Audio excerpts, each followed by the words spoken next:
Elon Musk just said this about Joe Biden's new plans for Tesla.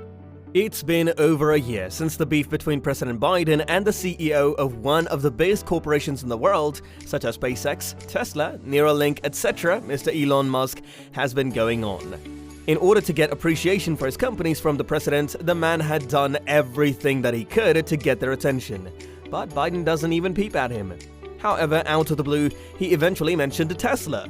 So what do you think Joe Biden had said about Tesla? Do you think he is finally appreciating Musk's hard work, or he is just again being a political leader? What do you think Musk will say in response to this? Well, give the video a thumbs up and stay tuned to find out. Hello everyone, welcome to Genius's Guide, your daily dose of geniusness. And today we're going to talk about the beef between Joe Biden and Elon Musk that took another swing. So without wasting any time, let's get into it. The President of the United States, Joe Biden, presented a public acknowledgement of Tesla for the first time since assuming the presidency, pointing out that the company is one of the leading manufacturers of electric vehicles in the country. The mention of Tesla came during Biden's speech to promote American businesses expanding the nation's electric vehicle infrastructure. The statement was sandwiched between shoutouts to legacy automakers, General Motors and Ford Motor Co., as well as smaller EV companies, Rivian Automotive and Proterra. Since Biden has avoided mentioning the company so far in his term as president, a decision White House sources say is largely due to his opinion that Tesla is anti-union. Moreover, the mention comes after Elon Musk, CEO of Tesla and SpaceX, has spent months heavily criticizing, even trolling, the president and other elected officials in the Democratic Party on Twitter and in interviews with the press. Elon Musk has taken offense to Biden's pro-union and infrastructure spending plans, as well as his apparent disregard for Musk, his companies and Tesla's leadership in the manufacture of electric vehicles and in establishing charging infrastructure. He has stated a variety of things, from calling Biden a damp sock puppet in human form to accusing him of being controlled by unions. Those words came after some of the Biden's administration's proposal for EV incentives, which allocated additional money for consumers who bought electric vehicles, but only if the vehicles were built by unionized workers. In fact, Musk has also expressed his displeasure over Tesla not being invited to the White House to discuss electric vehicles with other major companies such as General Motors and Ford. And on that, Tesla supporters have launched a campaign using social media and outdoor advertising to pressure the president to give a nod to Tesla or Musk.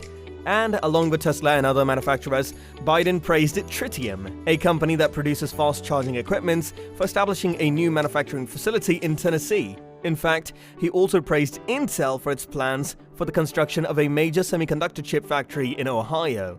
He said, "Those semiconductors, microchips, power virtually everything in our everyday lives. Cell phones, automobiles, refrigerators, the internet, the electric grid. Without semiconductors, those things cannot fully function." But Biden, in that crowd of players, you forgot to see the real captain. However, Biden added that it would be possible to increase manufacturing in the US if more chips are produced domestically, helping to reduce inflation. The president said, "One of the reasons automobiles cost so much is they're responsible for 1/5 of the recent inflation, is because they lack semiconductors." He added, "They're not able to build them quick enough, so the price goes up higher because there's fewer to sell." Afterward, Biden offered a particular example of a company that is committed to investing in American manufacturing, Tesla.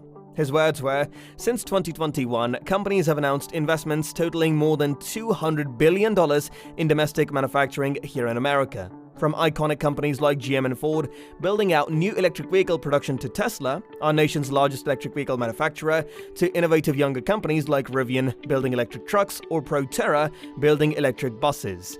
Well, eventually, after a very long night, the sun started to rise.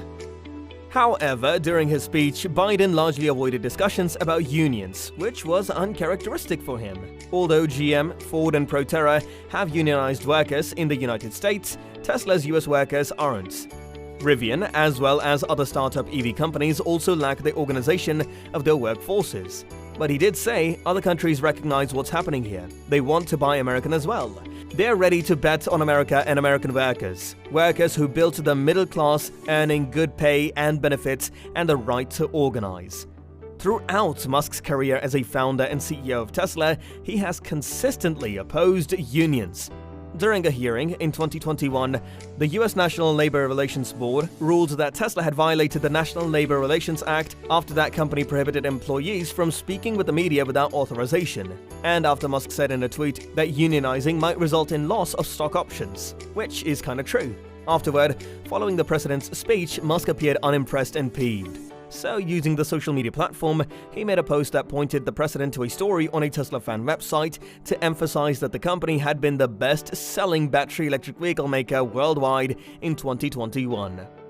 And since speaking with General Motors CEO Mary Barra, Musk addressed the absence of his company's name from Biden's tweet. Biden had tweeted that companies like GM and Ford are building more electric vehicles here than ever before. After Biden held a meeting with Barra in January and tweeted a video of the two talking, Musk replied, "Starts with a T, ends with an A, ESL in the middle." In fact, there was a Change.org petition to urge Biden to use the word Tesla and include the company in his push to expand the manufacturing of electric vehicles across this vast country. And nearly 59,000 people have signed the petition since it was posted. Despite the fact that he avoids hot-button issues, such as Texas's restrictive abortion law, Musk is still a major political force. The tweet said that Musk responded to a question about the Texas law in his tweet that said, "In general, I believe the government should rarely impose its will upon the people, and when doing so, should aspire to maximize their cumulative happiness." Musk added, "I would prefer to stay out of politics." However, Musk's companies and private foundations are extremely active in Texas, expanding substantially in the state, and Musk has also not hesitated to support certain candidates that he believes in. In fact, during the presidential elections in 2020, Musk verbally endorsed Andrew Yang, the Democratic candidate who supports a universal basic income. Moreover, he referred to the state's orders for the coronavirus victims to avoid public places as fascist and openly refused to comply with the orders to keep the Fremont, California Tesla plant running. In between those times, he tweeted, "Take the red pill," and included an emoji of a red rose as part of the tweet. The red pill symbol is a reference to the Matrix that has been co-opted and is a symbol of right-wing extremists, while the red rose represents the Democratic Socialists of America. And along with this, Musk has regularly contributed to the campaigns of both parties, because there are several business leaders who use the same method. For example, longtime investors Nelson Peltz and Leon Cooperman. A recent Federal Election Commission filing indicates that Musk has made contributions to a variety of different campaigns. Those contributions do not include the over $210,000 in campaign contributions given by the SpaceX Political Action Committee, PAC, to congressional candidates from both parties during the first half of 2021. In the past, Musk has contributed slightly more to Democrats and their causes than Republicans, according to data from the Nonpartisan Center for the Responsive Politics. Musk was a contributor to Sens, Chris Coons, D-Dell, Jean Shaheen, DNH, Jack Reed, DRI, and Gary Peters, D-Mick, during the previous year's election cycle. In addition, he also gave to Senators John Cornyn of Texas and Tom Tillis of North Carolina. Musk's companies also rely on lobbyists, who have strong ties to both major political parties. So when it comes to the battle over the billions Musk owns, there is no stranger to politics as well. All because Musk has the biggest estimated net worth in the world, according to Forbes. He is one of about 700 people who would be affected by a new tax proposal from Democrats proposed by Senate Finance Committee Chairman Ron Wyden, Dior, in October. But whatever the case may be, Musk is determined to do all he can to reach the top of the EV market, and so does the Biden administration as it considers Musk's EV plans. Anyway, what do you think of Biden mentioning Tesla after taking so long? Tell us in the comments. And make sure to hit the like button and subscribe for us to provide you with more must-know developments in finance and technology. We'll see you in the next one. Until then, stay safe.